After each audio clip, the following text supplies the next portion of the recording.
শুকুৰবাৰে গুৱাহাটীৰ গীতানগৰস্থিত দুৰ্গা মন্দিৰ প্ৰাংগণত অনুষ্ঠিত কৰা হয় গ্ৰন্থ উন্মোচনী সভা। এই গ্ৰন্থ উন্মোচনী সভাত ইঞ্জিনিয়াৰ তথা লিখক তৰুণ চন্দ্ৰ ডেকাৰ ৰচিত দুখনকৈ গ্ৰন্থ উন্মোচন কৰা হয়।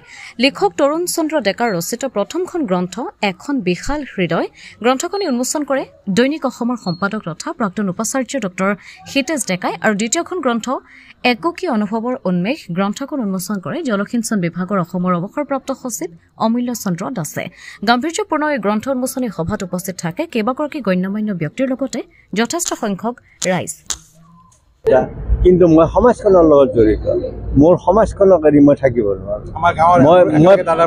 মই প্ৰাণ ভৰি ভাল পাওঁ মোৰ সমাজখন। হয়, মই কি কয় ললিত চন্দ্ৰ ডেকা আগতে আছিল বালিকা বিদ্যালয়, এতিয়া ললিত ডেকা বিদ্যালয় হৈছে আৰু হাইস্কুল, ললিত ডেকা হাইস্কুল। সমাজৰ বিভিন্ন পৰ্যায়ত কাম কৰি আহিছে। মই সমাজৰ লগত সম্পৃক্ত হৈ আছোঁ, মানে গুৱাহাটীত থাকিলেও মই সমাজখন এৰা নাই। মই সকলো কামতে সমাজখনত গৈ লাগি থাকোঁ, সকলো ৰাজহুৱা কামত বা বিষয়তে তাতে মই সমাজখনৰ লগত লাগি থাকোঁ।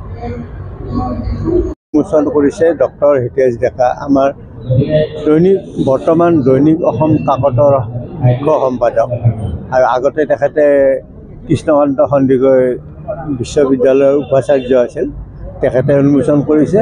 আৰু মোৰ আনখন গ্ৰন্থ এককী অনুভৱৰ উন্মেষ, সেইখন গ্ৰন্থ আমাৰ জলসিঞ্চন বিভাগৰ অৱসৰপ্ৰাপ্ত সচিব অমূল্য চন্দ্ৰ দাসে উন্মোচন কৰিছে।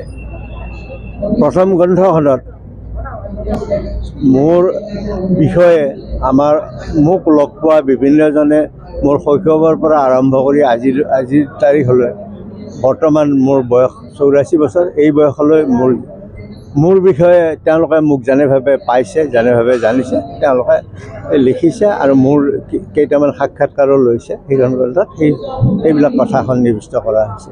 আৰু এককী অনুভৱৰ উন্মেষখনত মই আমাৰ অঞ্চলৰ বিভিন্নজন ব্যক্তিৰ বিষয়ে, কেইবাজনো শিক্ষাগুৰুৰ বিষয়ে, মোৰ মানে মাৰ্গদৰ্শক কেইবাজনো শিক্ষাগুৰুৰ বিষয়ে মই লিখিছিলোঁ তেওঁলোকৰ স্মৃতি গ্ৰন্থবিলাকত, সেইবিলাককে গোটাই সেইখন হেৰি কৰা আছে। আৰু মোৰ নিজা কিছুমান লিখাও আছে, এটা কবিতাও আছে তাতে।